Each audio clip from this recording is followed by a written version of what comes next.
નવસારીની વાત કરીએ કે જ્યાં વિરામ બાદ ફરી વરસાદી માહોલ જામી રહ્યો છે અને શહેર સહિત જિલ્લાભરમાં મેઘરાજાની ધમાકેદાર બેટિંગ જોવા મળી। નવસારીના નીચાણવાળા વિસ્તારોમાં ભરાઈ ગયા છે પાણી। સતત ભારે વરસાદથી કેટલાક વિસ્તારો પાણી થયા।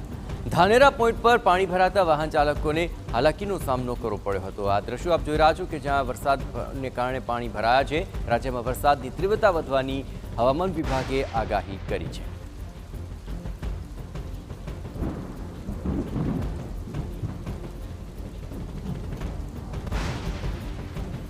તો ભારે વરસાદથી નીચાણવાળા વિસ્તારો થયા છે પ્રભાવિત।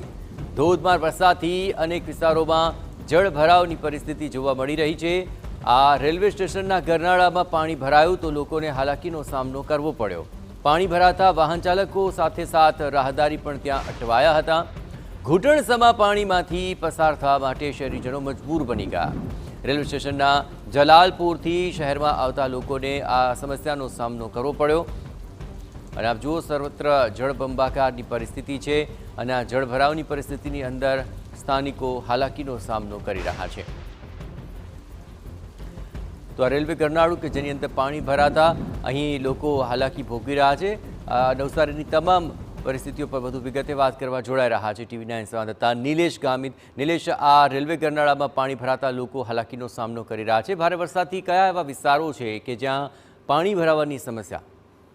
જી, જે સમગ્ર જે કંઈક વરસાદી માહોલની વાત કરીએ તો નવસારી શહેરમાં મોડી રાતથી મેઘરાજા મન મૂકીને વરસી રહ્યા છે, જેને કારણે નવસારી શહેરના અલગ અલગ વિસ્તારોમાં વોટર લોગિંગના કારણે પાણી ભરાવાની સમસ્યા ઊભી થઈ છે। ખાસ કરીને નવસારી શહેરના મંગપુડિયા વિસ્તારથી લઈને સુશ્રુતા હોસ્પિટલ અને જે કહી શકાય કે આશાપુરી મંદિર એ વિસ્તારમાં વોટર લોગિંગના કારણે પાણી ભરાવાની સમસ્યા ઊભી થઈ છે અને સવારથી જ નોકરી ધંધા રોજગાર અર્થે જતા લોકોને આ સમસ્યાનો સામનો કરવો પડી રહ્યો છે।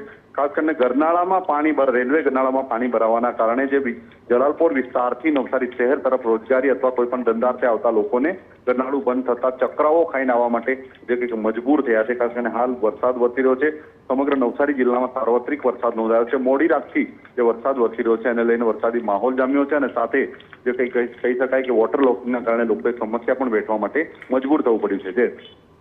આભાર નિલેશ। તમામ ગતિવિધિઓ પર આપ નજર રાખતા રહેજો। તો હજુ પણ જો વરસાદ વરસ્યો તો પરિસ્થિતિ વધારે વિકટ બની શકે છે, પણ પાણી ઓસરવાનું નામ નથી લઈ રહ્યો, તેને લઈને આખરે પાલિકાની કામગીરી સામે પણ સવાલ ઉઠી રહ્યા છે।